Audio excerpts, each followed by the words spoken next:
l'unique sauveur, et Dieu qui nous fortifie. C'est lui auprès de qui nous dépendons totalement. Seigneur, nous avons cette joie de t'appartenir. Merci parce que tu as fait de nous ton peuple. Païens que nous étions, morts de par la vie que nous étions en train de mener. Mais tu nous as donné la vie par ton Fils Jésus. Ce matin, nous sommes des personnes les plus privilégiées. Nous te sommes infiniment reconnaissants. Cher Saint-Esprit de Dieu, nous bénissons ta présence. Toi le conducteur infaillible, toi qui connais là où nous devons être conduits. Tu es un maître qui n'échoue jamais. Toi qui réalises ce qu'aucun instructeur ne peut faire sur cette terre. Fais de nous, Seigneur, ce que tu veux que nous soyons. Bâtis-nous selon toi. Viens accomplir dans nos vies la volonté de celui qui nous a introduits sous le soleil. Merci, cher Saint-Esprit, pour ta seule présence, pour ta glorieuse présence, pour ta puissance. Oh Dieu de paix, sois béni. Voulons te recommander tous nos êtres entre tes mains. Seigneur Dieu, conduis-nous à faire la volonté de Dieu. Rends-nous des terres fertiles, capables de recevoir ces paroles qui produisent des fruits qui viennent à maturité. Au nom de Jésus. Au nom de Jésus. Pour l'éternité, nous te célébrons. Nous t'acclamons le Prince de paix, nous t'acclamons les Saints.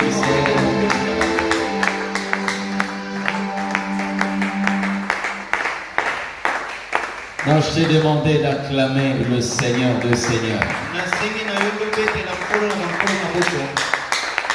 Il est une richesse que le monde ne peut produire de par lui-même. Jésus est ce que le ciel nous a donné. C'est lui qu'il fallait. Et nous avons cette joie de lui appartenir. J'ai l'habitude de le dire, le plus grand privilège que nous avions reçu de Dieu. Ce ne sont pas de maisons. Ce ne sont pas de véhicules. Moins encore de comptes en banque. Mais plutôt de marcher avec Dieu. Amen. Amen. Que l'Éternel Dieu nous bénisse. Ce matin, bien-aimés, nous avons reçu la grâce d'écouter le Seigneur. Nous allons parler autour d'un thème. Fais cela et tu vivras. C'est le thème de ce matin. Fais cela et tu vivras. Ces paroles sont sorties de la bouche de Jésus. Amen. Ces paroles sont sorties de la bouche de Jésus. Et nous avons cette grâce, ce bonheur d'entendre les paroles sorties de la bouche de Jésus. Luc chapitre 10, verset 25 jusqu'au verset 28. Évangile de Luc chapitre 10, verset 25 à 28. Si tout le monde est là, nous allons lire la parole du Seigneur. Un docteur de la loi se leva et dit à Jésus pour l'éprouver, Maître, que dois-je faire pour hériter la vie éternelle? Jésus lui répondit, qu'est-il écrit dans la loi? Que lis-tu? Il lui répondit, tu aimeras le Seigneur ton Dieu de tout ton cœur, de toute ton âme et de toute ta force et de toute ta pensée et ton prochain comme toi-même. Tu as bien répondu. Lui dit Jésus, fais cela et tu vivras. Quelqu'un dit Amen. Répète après moi, fais cela et tu vivras. Fais cela et tu vivras. Que l'Éternel Dieu nous bénisse. Amen. Bien-aimés, vous avez certainement entendu parler de cette histoire, vous avez déjà lu ces textes de la Bible. Déjà, lorsque vous commencez à lire ces passages de la Bible, on ne nous parle pas d'une piètre personne, mais on est en train de parler d'un docteur de la loi. Un docteur de la loi. Quelqu'un qui était assis dans la loi de Moïse. Et c'est de lui dont on est en train de parler. C'est pas n'importe qui. Le docteur de la loi s'est présenté devant Jésus. Et la Bible dit, il voulait éprouver le Christ. Il parle de manière à éprouver le Christ. Quand on dit éprouver, ça veut dire tenter, essayer de voir. Donc la réponse qu'il cherchait, il la connaissait. Mais il voulait tenter le Christ, c'est-à-dire piéger Dieu. Il a posé la question de savoir, que dois-je faire pour hériter la vie éternelle? Il y a beaucoup de choses à dire là-dessus. Mais lorsque vous regardez ce qui se passe dans ce texte, nous ne sommes pas seulement en train d'indexer le doigt à une personne. C'est lui qu'on appelait ici le docteur de la loi. Mais la Bible est en train de nous révéler une catégorie de personnes que nous trouvons dans l'église du Seigneur. Amen. Déjà, lorsque vous commencez à lire ses intentions, vous comprenez déjà qu'il y a un problème. Amen. Le problème qu'il a, c'est que ce qu'il dit là n'est pas vrai. Déjà, il y a un problème par rapport à son attitude. Il s'est approché de la vérité. Il s'est approché des dieux. Mais il a voulu éprouver Dieu, piéger Dieu, tenter Dieu. Or, celui qu'on est en train de voir, c'est Dieu en personne. Jésus. Bien-aimé dans le Seigneur, vous allez vous rendre compte qu'il y a une loi qui interdit à toute personne de tenter Dieu. Parce que quand on tente Dieu, bien-aimé, la réponse est directe. Et plusieurs dans la Bible, et ceux qui ont tenté Dieu, plusieurs sont morts. Amen. Plusieurs sont morts. Mais nous sommes dans une génération où les gens sont en train de s'hasarder à tenter Dieu. Amen. Parce que la personne qui parlait ici connaît ce qu'il est en train de demander à Dieu. Mais vous allez vous rendre compte ce que le Seigneur est en train de dire. Lorsque le diable a tenté Jésus, amen, le Seigneur a dit à Satan, il est écrit, tu ne tenteras pas le Seigneur ton Dieu. Qu'est-ce qu'on appelle une tentation? Nous connaissons ce qu'il y a, mais nous voulons faire des choses de manière à voir ce que Dieu va faire. Nous connaissons ce que la Bible dit à propos, mais nous voulons faire poser des actes de manière à voir ce que Dieu peut faire. Et ça tentait Dieu. Anania et Saphira ont tenté Dieu. Et vous connaissez la suite. Ma bien-aimée, écoutez-moi très bien. Une telle personne qui connaît déjà ce qu'il doit faire et qui se passe pour quelqu'un qui ne connaît rien, en voulant tenter Dieu, il a déjà une identité que la Bible lui inflige. C'est quelle identité? Un hypocrite. Et vous le savez très bien, sur la liste de personnes qui ne peuvent pas hériter la vie éternelle, figurent aussi les hypocrites. La Bible dit clairement, les hypocrites n'hériteront pas le royaume des dieux. En d'autres termes, les hypocrites n'hériteront pas la vie éternelle. Mais vous voyez la personne qui est en train de parler ici, et aussi une personne hypocrite. Mais elle pose la question de savoir, que ferais-je pour hériter la vie éternelle? Donc à un certain moment, le diable peut vous aveugler par rapport à votre nature, déjà qui vous empêche d'hériter le royaume de Dieu. Mais il vous donne un sentiment de vouloir connaître comment on hérite la vie éternelle. Votre plus grand problème, ce n'est pas de savoir, mais la première des choses, c'est de posséder une nature qui vous permet d'hériter la vie éternelle. L'homme que vous voyez ici, quelle que soit la connaissance qu'il peut posséder, la première barrière de sa vie, c'est la nature qu'il a. Sa nature ne lui permet pas d'hériter la vie éternelle. Plusieurs personnes aujourd'hui peuvent être dans l'église. Ils cherchent par tous les moyens comment entrer dans le royaume des dieux, par où accéder dans le royaume. Mais vous pouvez connaître les chemins, vous pouvez posséder la vérité, mais regardez très bien votre nature. Parce que bien aimé, lorsque les aigles sont convoqués, et la chauve-souris ne se lave pas pour s'apprêter à aller là où les aigles sont convoqués. Même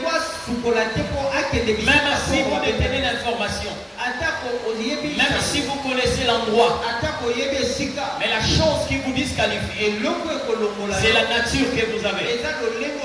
Parce qu'une chauve-souris ne sera jamais convoquée ou confondue à un aigle. Même si la chauve-souris peut avoir des ailes, même si certains peuvent la qualifier comme un oiseau, mais la chauve-souris jamais va être confondue à un aigle. Là où vous êtes là ce matin-là, j'aimerais un peu vous interpeller par rapport à votre nature. Parce que plusieurs personnes attendent Dieu, mais Dieu ne les attend pas au ciel. Pourquoi? Parce que la nature que ces personnes ont ne leur permettront jamais d'accéder dans le royaume des dieux. Alléluia. Mais ils sont prêts de connaître. Que ferais-je? J'aimerais peut-être dire ceci. Avant de savoir que faire, il faut chercher à connaître qui seras-tu pour hériter la vie éternelle. Vous comprenez ce que je dis? Oui. Qui suis-je? Avant de savoir que ferais-je? Parce que bien aimé, comme je le dis, la nature peut t'anéantir. La nature peut te priver de posséder ce que tu veux posséder. En ce qui concerne le royaume de Dieu, il n'y a pas que la volonté, mais il y a aussi la nature. C'est comme ça que vous verrez. Si un loup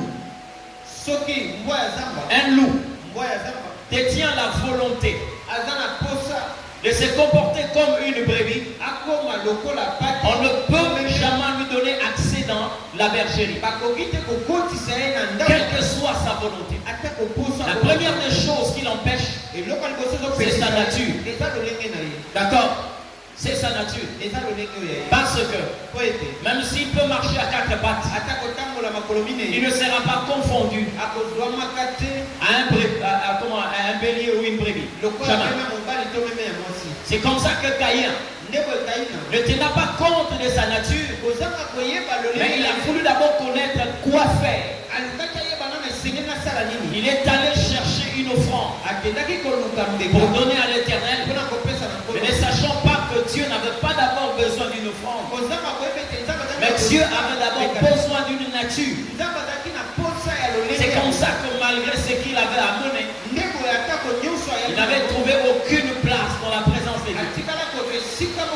Mais Abel, qui avait une nature, qui intéressait Dieu, qui était utile au Seigneur, Dieu a répondu à Abel, non par rapport d'abord à son offrande, mais par rapport d'abord à sa nature. Et le même Dieu qui a répondu à Abel a rejeté l'offrande de Caïn à cause de sa nature. Tu peux être à l'église matin et soir. Tu peux avoir une Bible chaque seconde. Mais la nature peut anéantir ce que tu fais pour Dieu. On peut être un voleur, calomniateur, haineux, impudique, sorcier, cupide. Tout ce que vous connaissez, sachez-le très bien. Malgré le bien que vous pouvez faire, le Seigneur Dieu peut anéantir votre offrande, le service que vous pouvez faire pour sa gloire. Un docteur de la loi s'approche de Jésus, lui poser la question de savoir: que ferais-je pour hériter la vie éternelle?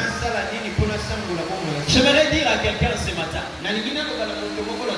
toi qui connais la vérité, lorsque tu veux te comporter comme quelqu'un qui ne connaît pas la vérité, la Bible te qualifie d'hypocrite. Quel que soit le temps que tu feras dans l'église, il n'y aura jamais une place dans le royaume. Alléluia.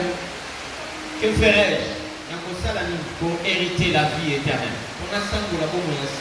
Écoutez la réponse de Jésus. Jésus lui pose la question: qu'est-ce qui est écrit dans la loi? Qui est en train de parler? On l'appelle le docteur de la loi. Jésus le renvoie dans la loi. Qu'est-ce qui est écrit dans la loi? Donc Jésus ne parle pas à un ignorant, mais il parle à quelqu'un qui connaît la vérité, mais qui fait semblant de ne pas connaître la vérité. Qu'est-ce qui est écrit? Bien aimé dans le Seigneur, la Bible que tu possèdes là, la parole que tu entends là, tu ne dois pas seulement chercher à écouter ces paroles, mais tu comprendras ce que Dieu veut par la suite.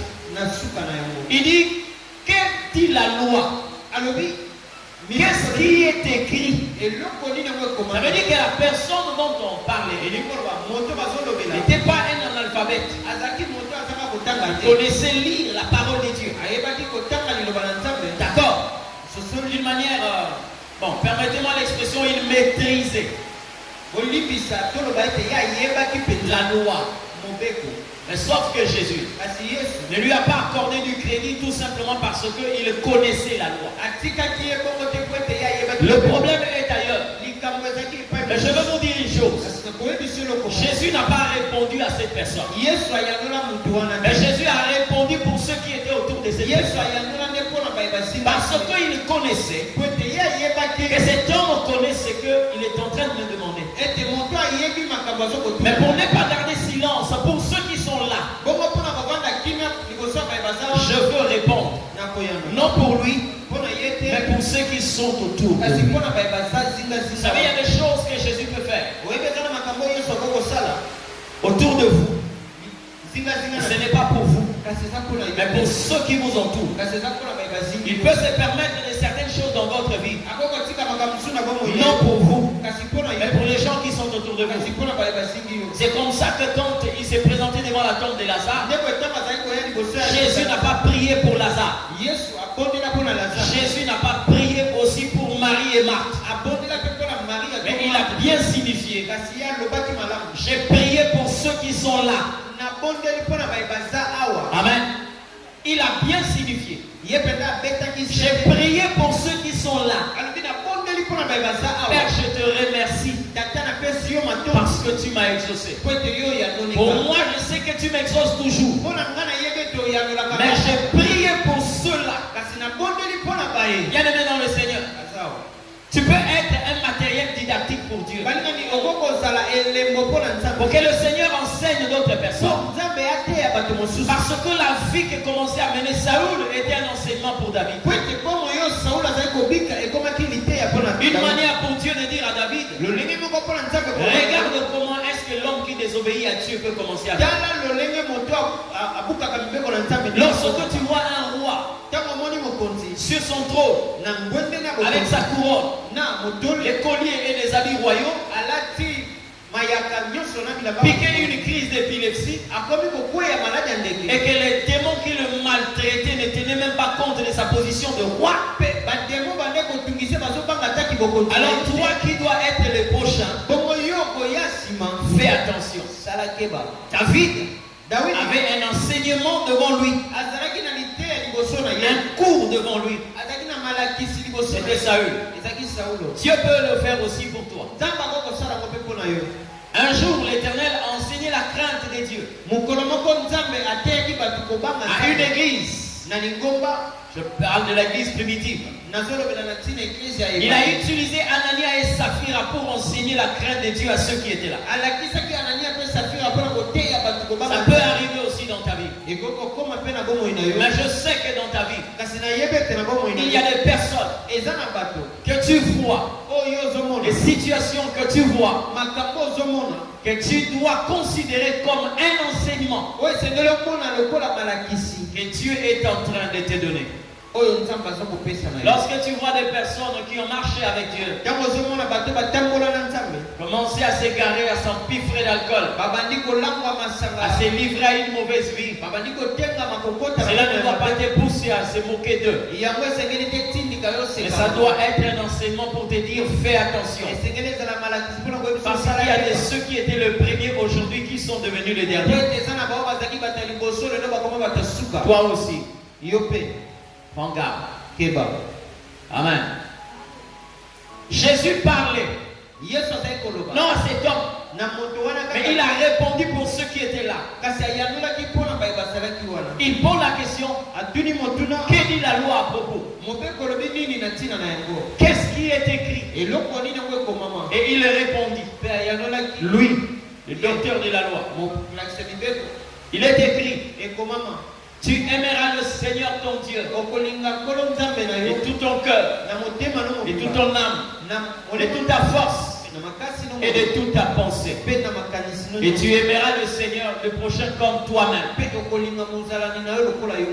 Jésus a dit, tu as bien répondu. Écoute-moi très bien. Lorsque Jésus réagit en disant tu as bien répondu, on ne devait pas faire une confusion entre le royaume des dieux et une école classique. Dans une école classique, une telle personne pouvait avoir 20 sur 20. Mais pas dans l'école des dieux. Pas dans le royaume des dieux. Amen. Jésus a bien dit que tu as bien répondu. Ça dit qu'il y a des gens aujourd'hui qui ont la possibilité de bien répondre quand il s'agit des choses que l'Éternel Dieu exige. Mais où se situe leur problème? Où se situe leur problème? Donc je vois cet homme, ce docteur de la loi, il possédait la connaissance. Et je vous assure qu'aujourd'hui, même dans nos églises, Le diable a laissé la porte de la connaissance accessible à une catégorie de personnes. Mais c'est pas là où vraiment il dirige ses combats. C'est comme ça que vous verrez, quelqu'un peut quitter la maison pour l'église. Amen. Parce que la bataille que l'ennemi est en train de diriger contre les enfants de Dieu a des étapes.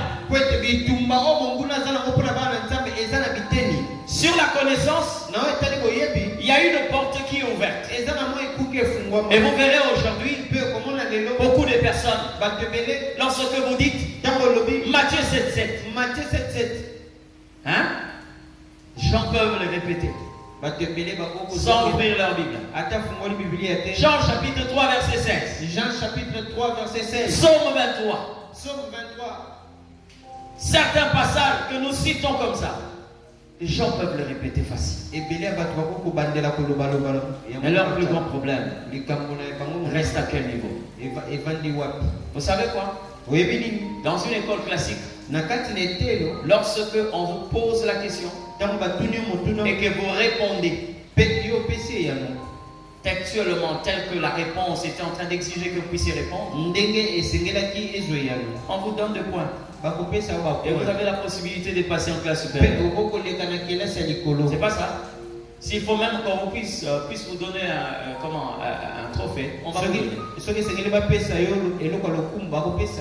Mais lorsque vous venez dans le royaume de Dieu, vous devez faire attention.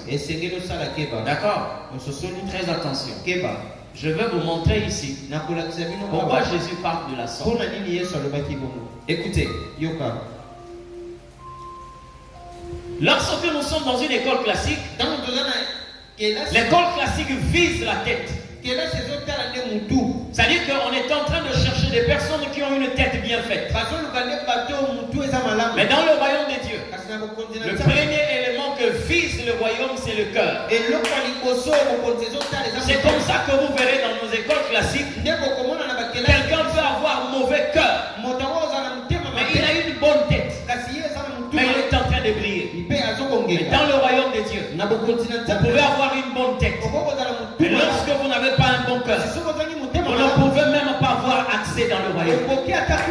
Parce que moi, ma Bible me dit, heureux ceux qui ont le cœur pur, car ils verront Dieu. Alléluia.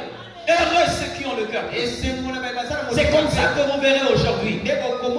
Plusieurs personnes ont le souci de bien parler.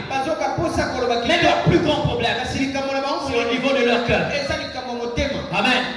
Une belle prédication n'a pas toujours la garantie de toucher le trône de Dieu. Une belle prédication peut toucher les hommes, peut intéresser les hommes, mais quelquefois, ne touche pas Dieu. Amen. N'est pas le souci de bien parler. Je le dis souvent ici. Mais il faut que la vérité prime sur ce qui est bien. C'est-à-dire, il faut chercher à parler vrai et à parler bien. Amen. Les soucis de plusieurs personnes, c'est comme ces pharisiens, ces docteurs de la loi. Il a la chose dans sa tête. Mais ce qu'il a dans la tête et pas dans son cœur. Laisse-moi te dire, une parole qui trouve sa source dans la tête ne peut jamais changer un cœur. Lorsque la parole vient de la tête, elle n'aura pas d'incidence sur le cœur. Mais quand la parole vient du cœur, elle touchera le cœur.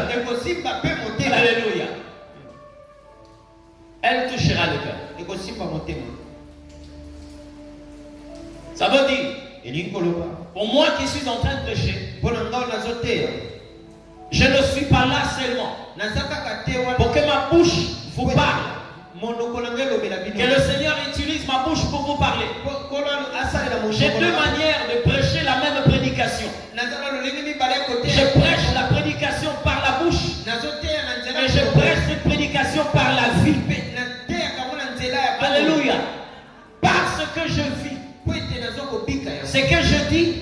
doit être ce que je vis. C'est ça le véritable prédicateur. Celui qui est en train de chanter ne doit pas seulement se soucier d'avoir une belle voix et de respecter les notes. Parce que la personne chante par la bouche, mais elle chante aussi par la vie. C'est-à-dire lorsque quelqu'un dit je te donne ma vie, ça c'est ce que je déclare. Mais lorsque je mène une vie, l'autre personne constate qu'il a donné sa vie au Seigneur. Et ce que je dis est en harmonie avec ce que je vis. Jésus va dire au docteur de la loi, tu as bien répondu. Mais il ajoute en disant, fais cela et tu vivras. Alléluia. Fais cela. Ce que tu dis là, fais ça et tu vivras. Donc lorsque nous parlons du royaume, le problème n'est pas de dire, mais le problème c'est de faire. C'est comme ça que je dis, la porte de la connaissance est ouverte, mais la porte de la volonté, c'est là où le diable a focalisé toute son armée. Il te laisse le temps de connaître certains passages de la Bible, mais il se dresse pour que tu ne pratiques pas ces paroles que tu connais. C'est là où il a placé le nœud. C'est là où il a focalisé ses armées. Et beaucoup de personnes aujourd'hui sont incapables de pratiquer ce qu'ils connaissent. C'est-à-dire, il a laissé le verbe connaître, mais il concentre ses efforts vers le verbe faire. Amen. Qui c'est qui a insulté? C'est mauvais. Qui ne sait pas que mentir est un péché? Qui ne sait pas que voler est un péché? Mais pourquoi tu le fais? Pourquoi? Qui ne sait pas que quand on vole la dîme de Dieu est un péché? Qui ne sait pas que lorsque on est en train de malmener quelqu'un, faire souffrir quelqu'un, humilier une personne, que c'est un péché? Mais pourquoi tu le fais? Hein? Pourquoi tu le fais? Qui ne sait pas que même dans un endroit obscur, lorsque vous volez, c'est un péché. Mais pourquoi vous le faites? Qui ne sait pas que soutenir quelqu'un est la volonté de Dieu? Mais pourquoi vous ne le faites pas?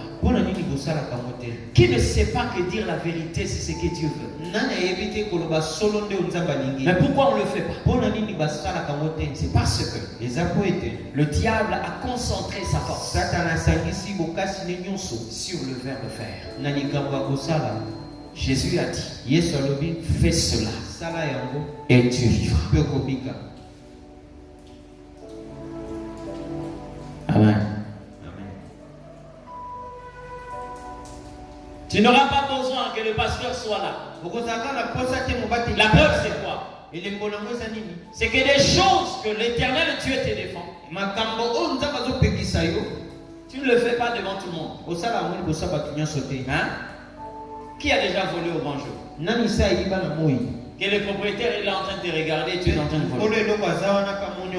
Pourquoi tu le fais en cachette? Parce que ta conscience est en train de dire que cela n'est pas bon. Mais qui est celui qui te pousse à faire ce que ta conscience est en train déjà de te reprocher que ceci n'est pas bon? Alléluia. Fais cela et tu vivras. Aujourd'hui dans nos églises, nous avons beaucoup de personnes qui connaissent ce qu'il ne faut pas faire, mais qui ne sont pas capables d'agir ce que la Bible leur demande de ne pas faire. C'est là où le diable a eu beaucoup de personnes.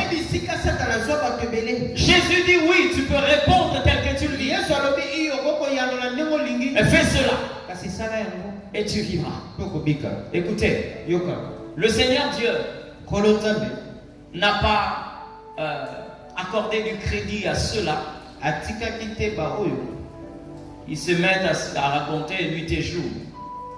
lobaka kutumu. C'est que la volonté de Dieu. Oyo eza mokano na Nzambe. Mais le Seigneur Dieu préfère ceux qui font. Kasi Nzambe asepelaka La na volonté de bazosala Dieu. mokano na Nzambe.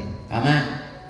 Vous savez bien aimé physiquement, Oyebi balingami na bomo. il y a eu des personnes qui ont emprunté le même chemin que Jésus. Eza na bato balandaki nzela moko ndenge C'est-à-dire ceux qui sont nés eza na ba botami d'une même femme na mwasi moko avec le Christ. na Kristo elongo. Marie avait des enfants Marie abotaki bana avec Joseph.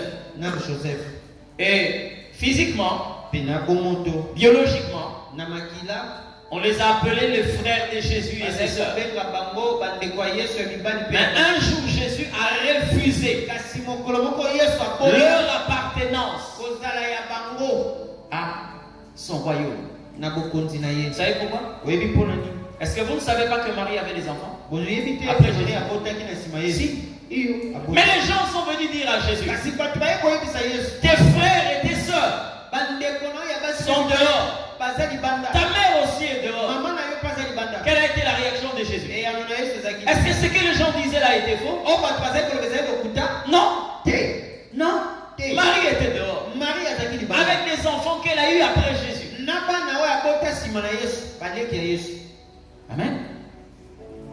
Mais quelle a été la réaction de Jésus? Kasi eyano na Yesu ezaki lolenge Il nini? dit, qui est ma mère? Alobi mama na nga Qui aza sont mes frères? pe bandeko na nga mibali baza banani? La suite, il dit quoi? Na suka na mwa alobaki nini? Ceux qui font la volonté de mon Père, Baye bazosala mokano ya qui est dans les cieux, oyo aza na lola. ce sont ceux-là, Eza bao mes frères et mes sœurs. nde bandeko na nga basi. Ce sont ceux-là, bango wana nde mes mères. bamama na ngai. Amen. Ceux qui font la volonté Baye bazosala de mokano mon Père. ya tata. Toi, ton plus grand problème, likambo na monene ce n'est pas que tu sois dans l'église, ezaka kozala na eklise mais que tu ne sois pas capable d'agir ce qui était dit dans l'église. ozanga nde makoki ya kosala oyo ekomama na makomi. Alléluia. Ton bloc-notes est plein. Kaye na yo etonda Là où tu notes tes prédications, bisiko okomaka mateya nyonso c'est plein. esi etonda. Mais regarde la vie que tu mènes. Kasi tala bomo oyo Tu ozobi vas te rendre compte, les gens sont incapables de lire la parole de Dieu dans ta vie. okososola ete bato bazozanga ata kotanga liloba na Nzambe na Mais ils moi. peuvent manquer le temps lorsqu'il faut lire ton carnet. bakoki kozanga ntango ya kotanga Parce qu'il y a tellement de prédications. kasi mateya Mais dans ta vie, kasi na bomoi na yo les lignes kotanga parlent de Dieu milongo ezolobela ntina na Nzambe sont tellement